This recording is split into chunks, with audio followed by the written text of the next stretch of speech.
On the Track is a monthly web TV show about cryptozoology, natural history, green issues, and whatever else the team feel like making up as they go along. Enjoy! Coming up this week. The famous Midland crocodile hunt. How can one never forget that? Hello everybody, my name's Hennis and welcome to another episode of On the Track. I'm a chicken, but my friend Mr. Simon from Denmark thinks that I'm a Gnostic Archon, and I don't know what that means.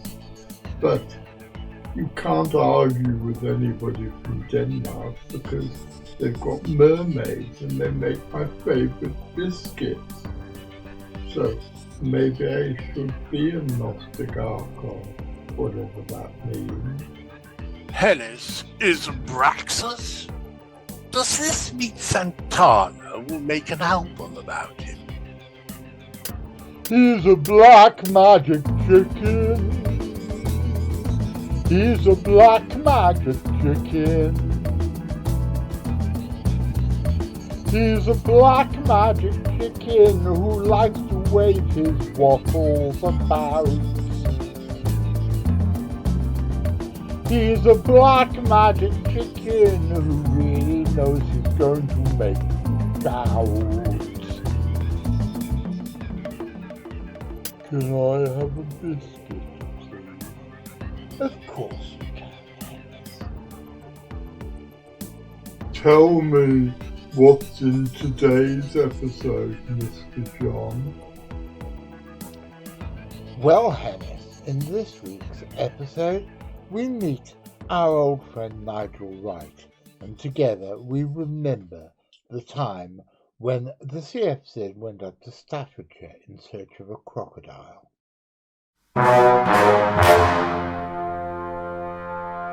I really like the old credits.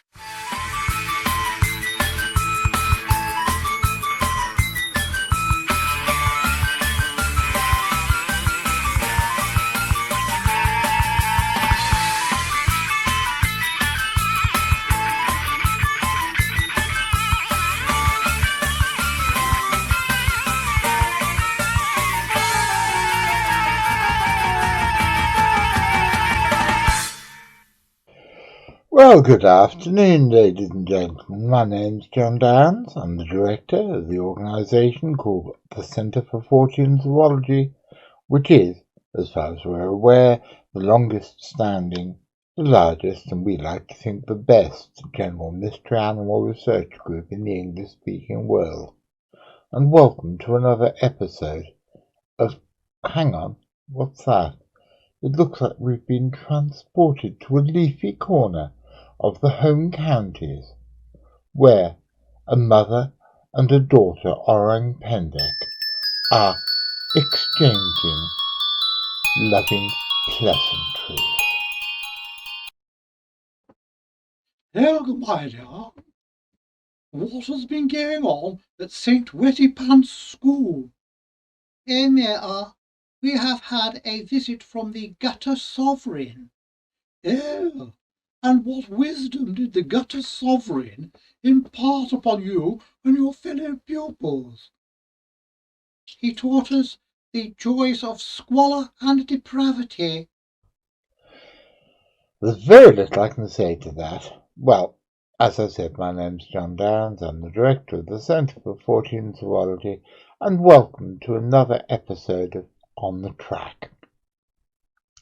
This is a show which we put out on our YouTube channel every Saturday afternoon at 3 o'clock for about half an hour, and it's augmented by a show which we put out every Wednesday evening at 6:30 for about half that, called On the Track Extra. And on the last Wednesday of every month there is a show which we imaginatively call the Last Wednesday of the Month show, and it features me and the lovely Vivian Powell together with our regular panel of V. McCrinnan, Dave Scott and Ian Scribbs. together with a plethora of delicious guests, and we discuss, debate, and generally take the piss out of various things that are happening in the Fortean zoological universe. But back to this show. What is it?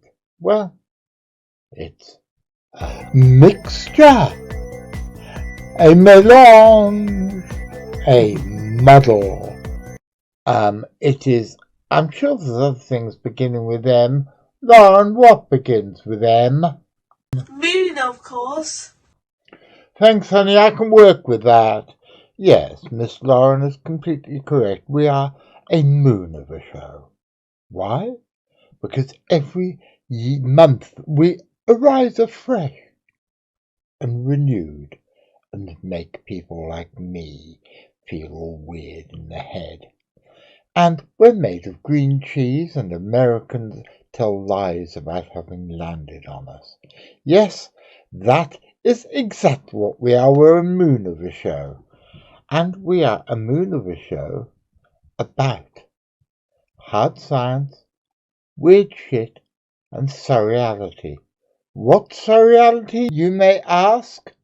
Well, I think this really is.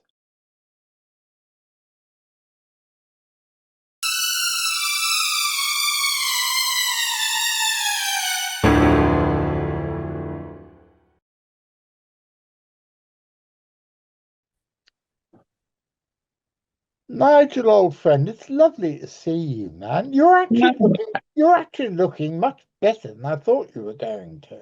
You look. Oh, you mean only 90% bad? Oh, thank you, John. Shut up, you silly old sod.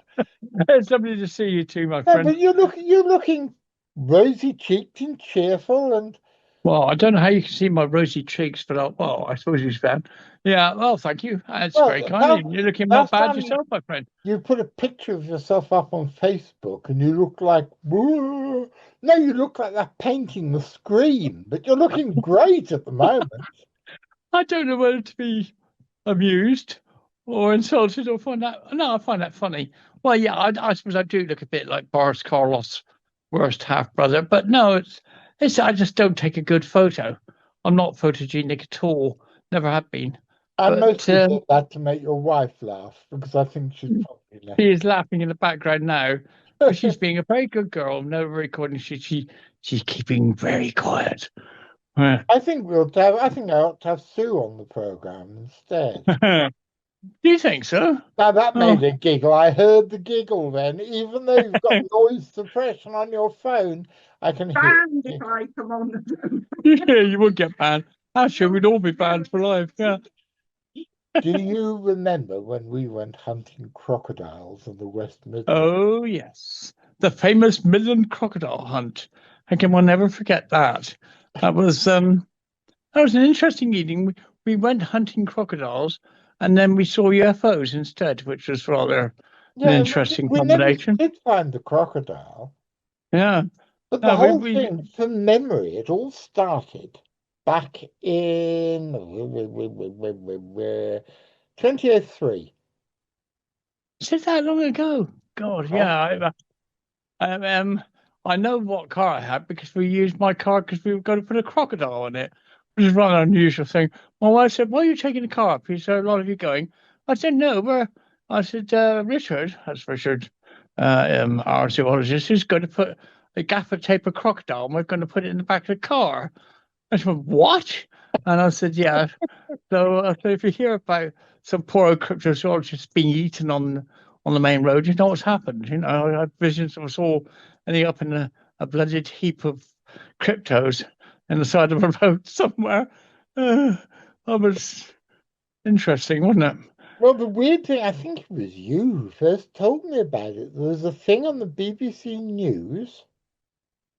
In fact, no, I think it was on CFAX, and that bloody dates us, that said that a little girl had seen a crocodile in a pond in Staffordshire. Yeah, it was a disused gravel quarry. Yeah, disused gravel pit that had become a pond in Staffordshire, and she'd made a poster to stick up in her window saying, "Have you seen the crocodile?" Well, you know who got hold of it? Good Morning TV. Good Morning News. It was that, GMTV, and wasn't it? you saw Good Morning Britain or whatever. Yeah. I was That was never up. Eamon Holmes? Oh, I don't Was it? know.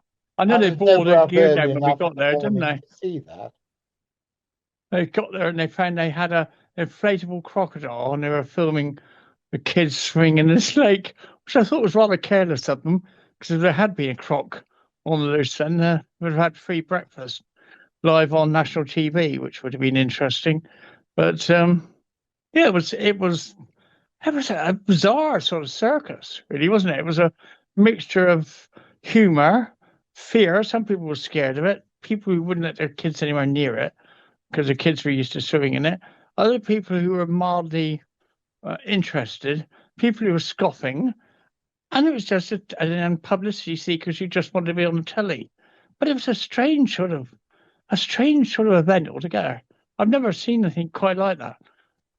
And what the Good Morning, I can't remember if it was BBC or ITV Good Morning show, breakfast show. But what they didn't know is we had our spy there. We had Mark Martin there who was spying it all out for us. And Yeah. he was the one who phoned me up and sent me all the photographs, sent me emails of the photographs. This is before we had broadband even, and Yeah. sent emails of with photographs of the TV presenters and a catering truck and the rubber Oh, crocodile I know. circus I know. they'd done. I had to learn PR very quickly because one of my jobs that you set me as assistant was to PR to the public and go down and let them know what we were doing and talk to the local public and the local press. And I quite enjoyed it.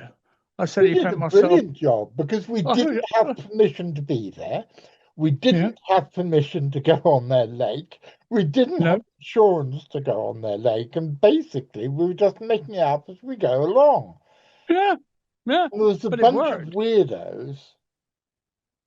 And you have Richard off in full flight because Richard had only just come back from Sumatra. Yeah. When you and I were setting all this up with Mark Martin, Richard was actually in the jungle in Indonesia. He came back and he said, "Oh, I'm having some time off now." And I said, "No, you're not. We're going up to the Midlands looking for a crocodile in 3 days' time." But this is the funny thing about that place. This is where you do believe in coincidence, because you know about this theory about areas of high strangeness Yeah. and how you can. I've now been doing a lot of research about that particular location, and it turns out that it is an area of high strangeness. And it's not surprising to me that we had crypto, we had a UFO, we had a massive. Remember a UFO, and there was Nick Redfern and myself were there. I think there was like 2 or 3 other I pretty was there well-known too. ufologists, I remember seeing it flying above and it us, was right over the lake. zigzagging around in a Yeah, way that no plane yeah, or satellite or anything yeah. else. I've still got film somewhere. It was completely and utterly Bizarre, fantastic. bizarre. It was one of my favorite weekends, or And however long that it was. area has also a history of Stone Age relics. It is a Roman settlement and a Roman religious place there, as well as Roman road. There are countless tales of crypto creatures being seen there. There's ghosts, there's witchcraft. It is what we call a true area of high strangeness. And there's magnetic, the EMF readings peak and go all over the place. Don't forget, not too far from Cannock Chase. So you've got that sort of influence as well. Do you remember, though, we then went to the German War Cemetery afterwards with our EMF meters, expecting it to throw up all sorts of wonderful anomalies, and it did absolutely sod all. Nothing. Nothing at all.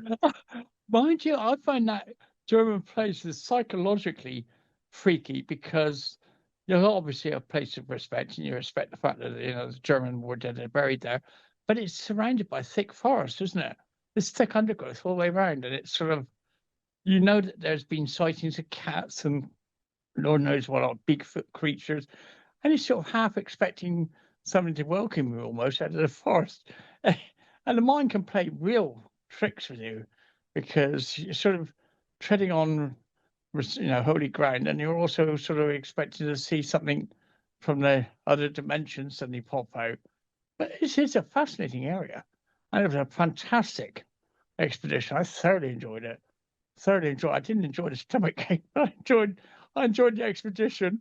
But thanks to your unique method of medical care on the drive home, I survived, and we had a good time. We did, didn't we, Oh, John? We really did. did I give you some heavy painkillers?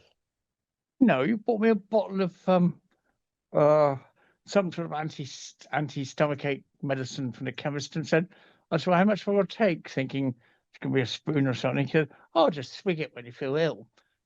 Which Okay, they don't sell that anymore. The lovely old Victorian recipe, kaolin and morphine. morphine. Have you ever tried swinging that and driving? It's an interesting experience. Oh yes, Um, I have.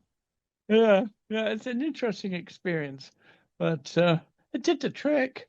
Time I got back to Denmark, I was fine. So Yeah. who cares? It was one of those really good experiences. I thoroughly enjoyed myself.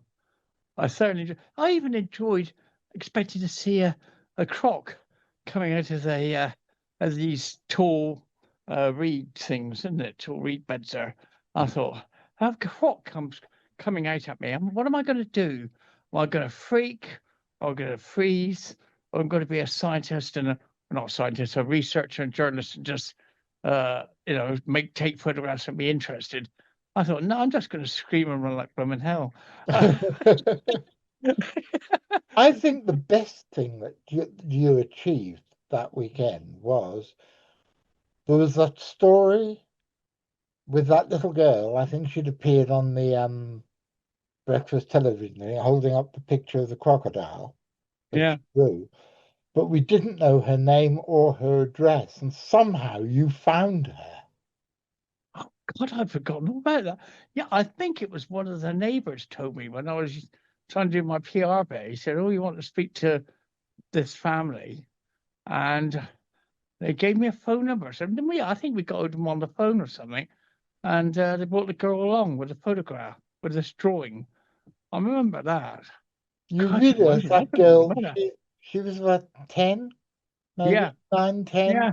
That means I can't imagine the TV she'd company. be 35 now. Oh, God, that's awful. Well, I was only 21. Yeah, but there you go. Yeah, all right. I might exaggerate somewhat. Might have been. No, it was just. It was we found out a lot. We did find their nest of the crocodile's nest, didn't we? I think Richard found a nest there. Yeah, Richard found a place that looked like something cold-blooded had come out of the water and had made it a bit like the way my dog goes round and round and round when he's trying to get comfortable in bed. It made a sort of nest in the reeds that it could then lie in the sun and bask. Yeah. Well, I think actually, Richard's the best person to ask because was he not head reptile keeper at one time? He was at Twycross Zoo. Yeah, he was the head of the reptile. So his expertise is crocodiles and reptiles. So if anyone's going to find a place that looks like it, you can guarantee he's a good man for the job. And then poor Graham and Richard and that little inflatable, and we had them going backwards and forwards across the lake at night with a depth sounder. It could have made great filming if they found it. It would have been absolutely awesome. It would have, wouldn't it? We could have flogged it to a late night TV show somewhere, made an absolute fortune with that. Trick shows meet dramatic end. There you go. Oh dear, John, we've had some fun. Then do you remember? Then we found that a local reptile shop had gone bust. That's right. The local animal shelter had been given an alligator snapping turtle that had been found in one of the streams coming. And that's what we thought had happened. That lake. Yeah. and he was I think he thought he was going to get busted, which he did, and he dumped his stock. And we thought he dumped the alligator or crocodile, African spotted crocodile. I don't know. Don't ask me. I'm not a I wouldn't zoologist. like to say what it was. If it, And it was he more thought likely to be probably a spectacled caiman. yeah. They're Well, I'll take your word for it, John. You know, I'm not. I wouldn't they're the claim to be ones any that expert. them and American alligators, the two species that turn up most. Well, I know the theory going around was he probably dumped this in this gravel lake and done a runner. Yeah. But I remember Richard saying he probably wouldn't survive the winter. And there's lots of exit points. Lots of exit points into canals and rivers. And he probably got one of those and sadly met his natural end, thank goodness. So, but yeah, we found, there's other things. Was foreign, you see the brain's going sad, oh man, really. What was the name of this? Not terrapin, but the oriental turtles or something in the canals there. I think it was called. Also, there were several different species of turtles that had colonized. Yeah, and yellow corn snakes. Corn snakes found on Cannock Chase. It was probably this guy going around just dumping his surplus goods before the old Bill caught him, I think. Well, one of the problems is the cheap package holidays to go to Disneyland. Yeah. Because in Florida, it's legal to keep alligators as a pet, and you can buy them. I've seen them. I don't know if it still is, because I haven't been to Florida in nearly 30 years. But when I went there last, you could buy an alligator that was this sort of size for about 25 quid. Yeah, and pack it in your luggage. People who are too stupid to know the difference think, oh, that's good, and put it in their luggage, take it home, and then when it gets up to being, I can't fit it on the camera, when it gets to being 3 foot long and it's taken the tip of their finger off, they just chuck it away. Yeah, it is cruel. It's cruel to the animals, one. It's blooming irresponsible, two, because they are dangerous animals. And it's just it's wrong all the way around, isn't it? Really. Yeah, and it's just because the stupidity of the human race. Yeah. No, I mean, I'm still. I have you to thank for that. One, I'm a journalist, and two, I've been a journalist for 30 years now. God help me. And two, that I have still got that fascination for areas of high strangeness, for the mixture of cryptozoology and ufology and history and ancient myths and legends. It's amazing how much all comes together in these areas, and they really do fascinate me. If you want to support us and help us make more content like these, please press like, subscribe, follow our Facebook page and check out our Patreon. And as the ghost of Joe Strummer, who's an ever more regular visitor to my little studio, says, don't forget to ring the notification bell, otherwise you'll miss the new episodes. And that would be an awful pity, wouldn't it? If you've been affected by any of the topics in today's episode, you can just bugger off, because we don't give a monkeys. Bloody well get a grip. Sort your own bloody problems out rather than ringing up somewhere. That was a public information film. And ladies and gentlemen, that's about it for this episode. I hope you enjoyed part 1 of a conversation between two old men remembering when they were relatively young and they went out hunting for crocodiles. The interesting thing is that although there have been no crocodiles in Britain legitimately since well before the last ice age, there were crocodiles here once in prehistoric times, but not anymore. There are sightings of crocodiles every year, or nearly every year, in British waters. And although quite a few of them may be, as Nigel and I were talking about, things that have been brought back from foreign holidays, bought in pet shops where these things are legal and brought back as an exotic pet and a novelty in their hand luggage. But there is actually a native British species which I personally believe could be taken for being a crocodile under certain circumstances. This is a pike.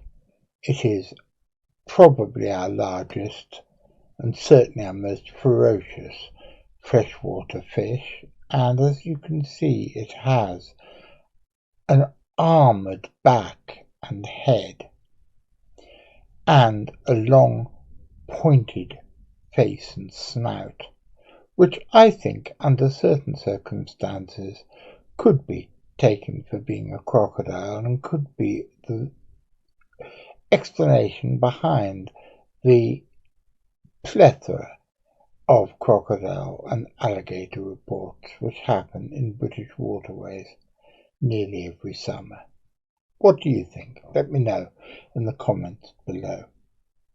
I want to say a big thank you to my guest, Nigel. He's going to be back next week for the second part of our discussion on this and other matters. And I also want to say a big thank you to V and Richard and Graham and Guinevere and all the other people but for whom I couldn't do this show, and I certainly couldn't run the Centre for Fortean Zoology, so thank you very much, my dear sweet people. You don't know how much I appreciate everything that you do. I'm going to be back on Wednesday. What am I talking about on Wednesday? I've got no idea. I haven't filmed it yet. And I'll be back next Saturday with the second part of my talk with Nigel, which includes some more entertaining and hopefully informative content. So, are you going to be watching Mr. McCrinnan?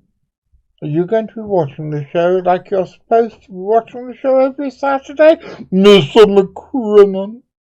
Because if you're there watching while I'm there doing what I do, and every Saturday afternoon, it's actually the high spot of my week, but every Saturday afternoon I do the notifications, the email notifications, the social media notifications, the live chat, and a whole load of other gubbins. When I have done all my gubbins on a Saturday afternoon, if they were there watching Mr. McCrinnan, then I will no doubt be seeing you.